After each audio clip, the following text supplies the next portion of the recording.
Hey now! What is up, everybody? My name is Mike Brown, aka Review King MB, and I admit, I was curious. I wasn't really expecting a whole lot, but I said, out of sheer curiosity, and also, I think I've watched every Omen film in the franchise. I think. I gotta double check my reviews. This is the first Omen. Mystique versus Black Cat. Wow, did you just shoot me?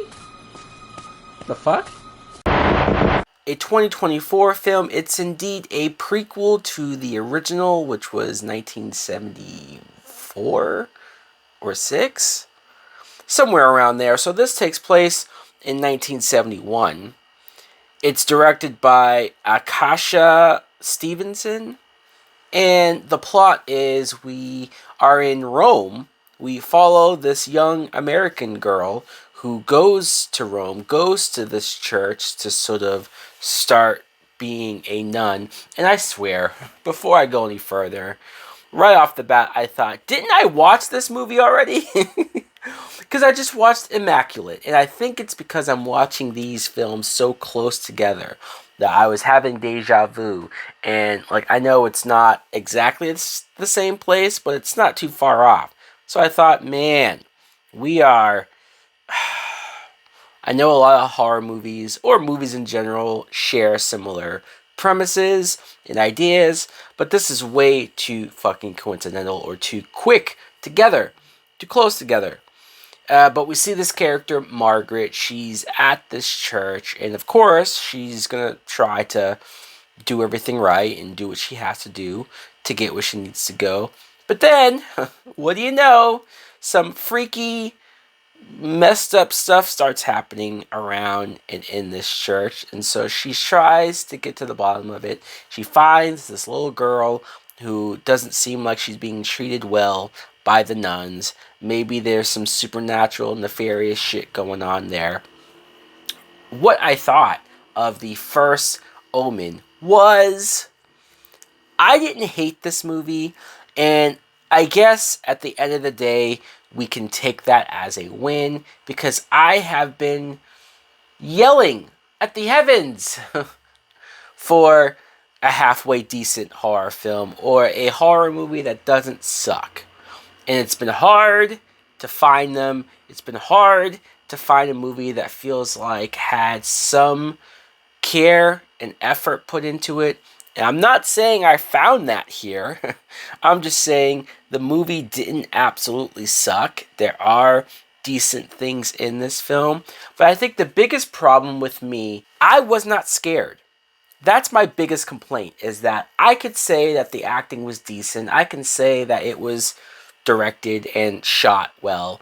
I could say that it had some creepy imagery and had some moments that maybe people would find, tense. But I myself sat here, and not that I was bored. I wasn't bored. I just never got scared. I just kind of thought, like, man, is it me? Have I watched too many horror films just in general in my entire life that a movie like this is not going to do anything on the scare meter for me? I want to be scared. I want to get the heebie-jeebies and feel anxious and feel like, oh my god, what's going to happen next? And I just don't feel that. I haven't felt that in a long time. I will say the main actress who plays Margaret, Nell Tiger Free, I liked her. I did. She kind of reminded me of Alexander Daddario, just her look. She just gave that vibe to me. And I thought, acting-wise, she was good. I mean, I was rooting for her, I guess, or I did sort of not want her to suffer any sort of bad fate. The other actors, we have Charles Dance, who's only in the movie for like a second. Like, such a great actor and a recognizable actor, and they don't do shit with him. I'm kind of like, wow, did they do that for the shock value? Or maybe he was only available for like an hour to shoot.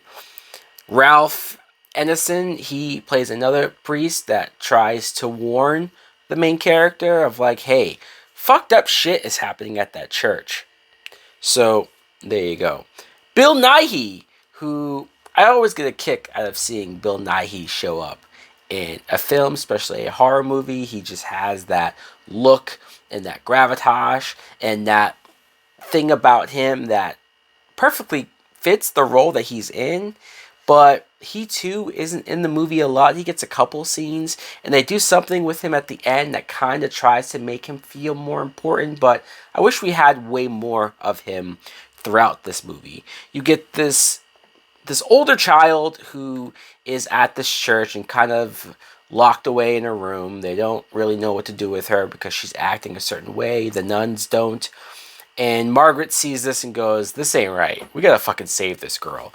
Carlita is the character's name, and I thought she was fine, like the actress, the girl. She did a good job of looking weird and looking like there's something going on. And I was wondering the whole time, is she going to become the villain, going to become the possessed child? It's going to become the thing that we got to deal with. So she was good at keeping me guessing there. Margaret has a roommate, and this actress, Maria Leraro, I'm not doing great with the names, but the actress, at first, she came across as fun and spunky, and she's like, hey, let's go out to a bar and go have fun and go do things before we fully commit to this nun thing. And so I thought there might be something there with her character kind of having personality. But also, I got the vibe, at least from one scene, that maybe Margaret was attracted to her. She was kind of watching her get undressed.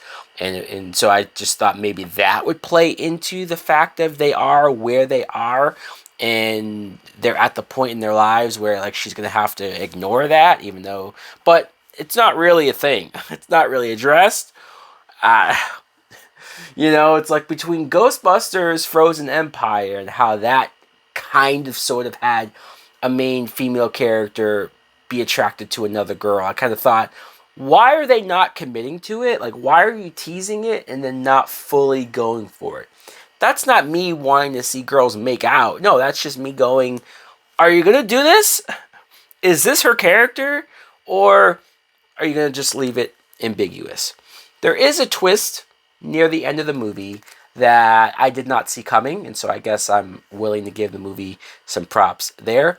They obviously, being a prequel, there's not a whole lot of references or Easter eggs. I mean, maybe there's one scene that reminded me of something from the original film, but it's not till the very end where they try to tie it in and say this directly leads into the original Omen film, so that was fine. The ending, I thought I wasn't going to like the ending, given where it was going or what it looked like was about to happen. I thought, typical, I'm not going to like this, or I'm not liking this. But then, some more stuff happened. It didn't go the way I thought, so... Again, I didn't hate this movie. I liked the actors, and I think I liked some stuff on the production side of it more than just everything else in general. I don't hate it.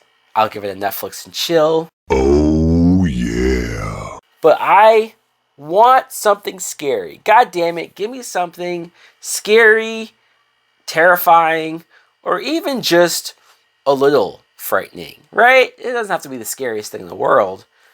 Fuck, I think I'm just too desensitized. It's me. It's me. It's very possible. So guys, let me know in the comments below if you two have seen the first Omen. Do you agree that even if you thought it's good, is it scary for you? Thanks for watching. Like, comment, subscribe. Later.